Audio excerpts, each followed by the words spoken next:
तेजस MK. ये लड़ाकू jet में देरी का मेन वजह अमेरिका की जी एरोस्पेस से FR-4 IN-20 इंजन की कमी है। HAL का प्रोडक्शन पूरी तरह से इन इंजन पर डिपेंड करता है। इनके बिना पूरे एयरफ्रेम इंडियन एयरफोर्स को डिलीवर नहीं किए जा सकते। जी को 5 साल के गैप के बाद एक बंद पड़ी प्रोडक्शन लाइन को फिर से चालू करना पड़ा।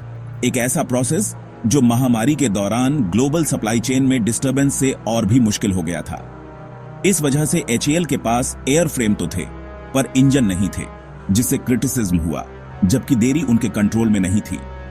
चीजों को आगे बढ़ाने के लिए HAL ने शुरुआती फ्लाइट टेस्ट के लिए पहले के कॉन्ट्रैक्ट से रिजर्व कैटेगरी B इंजन का यूज किया, एक टेम्परेरी पर जरूरी फिक्स। यह वर्क अराउंड प्रोडक्शन लाइन को एक्टिव रखता है जब तक नए इंजन नहीं आ जाते। यह सिचुएशन क्रिटिकल डिफेंस कंपोनेंट्स के लिए एक सिंगल फॉरेन सप्लायर पर डिपेंड रहने के रिस्क को हाईलाइट करती है। जी एरोस्पेस के इंजन की डिलीवरी एक बंद पड़ी प्रोडक्शन लाइन को फिर से चालू करने की चुनौती और महामारी की वजह से सप्लाई चेन में हुए डिस्टर्बेंस के कारण डिले हो गई थी। 99 इंजन में से पहला आखिरकार अप्रैल 2025 में HAL तक पहुंचा, लगभग 2 साल लेट।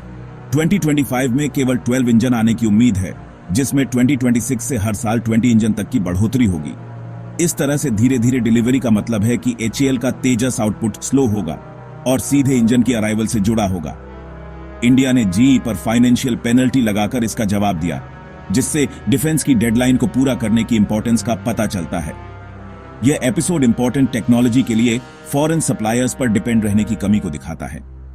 जबकि इंटरनेशनल पार्टनरशिप जरूरी है, उनमें रिस्क भी होते हैं, देरी, डिस्टर्बेंस और strategic cost.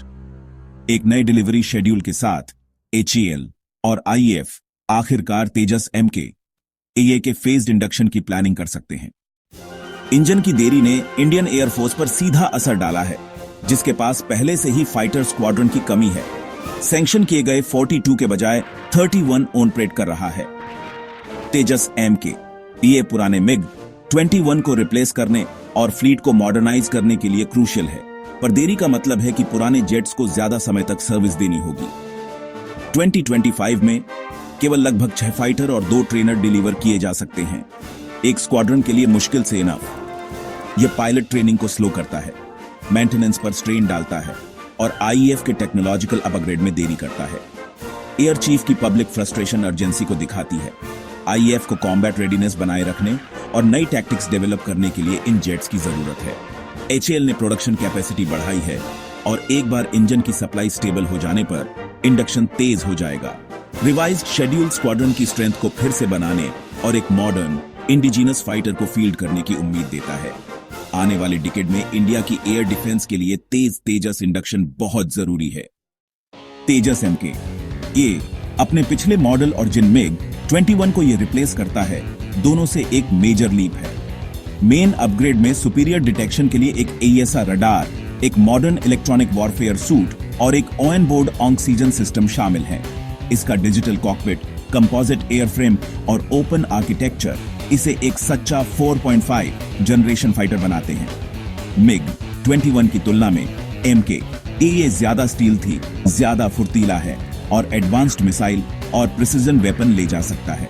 Network centric warfare के लिए डिजाइन किया गया, यह दूसरे प्लेटफॉर्म के साथ डेटा शेयर कर सकता है, जिससे इसकी इफेक्टिवनेस कई गुना बढ़ जाती है।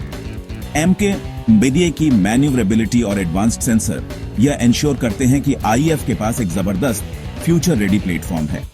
यह इंडिया के पुराने इंपोर्ट से एक कैपेबल इंडिजिनस सॉल्यूशन की तरफ शिफ्ट को दिखाता है। Tejas engine crisis defence self reliance के लिए इंडिया की खोज के लिए एक वेकअप कॉल है। इंडिजिनस एयरफ्रेम और एवियोनिक्स के बावजूद एक फॉरेन इंजन पर डिपेंडेंस ने एक क्रिटिकल कमी पैदा की। इंडिया को इंडिजिनस इंजन डेवलपमेंट को तेज करना होगा, डोमेस्टिक मैन्युफैक्चरिंग में इन्वेस्ट करना होगा और सप्लायर्स को डाइवर्सिफाई करना होगा। फ्यूचर कॉन्ट्रैक्ट में टेक्नोलॉजी ट्रांसफर और स्ट्रॉन्ग इंडिजिनाइजेशन क्लॉज शामिल होने चाहिए।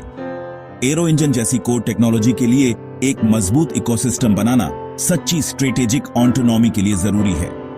यह झटका रिफॉर्म, R&D इन्वेस्टमेंट और पब्लिक प्राइवेट पार्टनरशिप को टेक्नोलॉजी गैप को भरने के लिए ड्राइव करना चाहिए। इस एपिसोड से सीखकर इंडिया होमग्रोन कटिंग एज टेक्नोलॉजी के साथ अपने डिफेंस फ्यूचर को सिक्योर कर सकता है।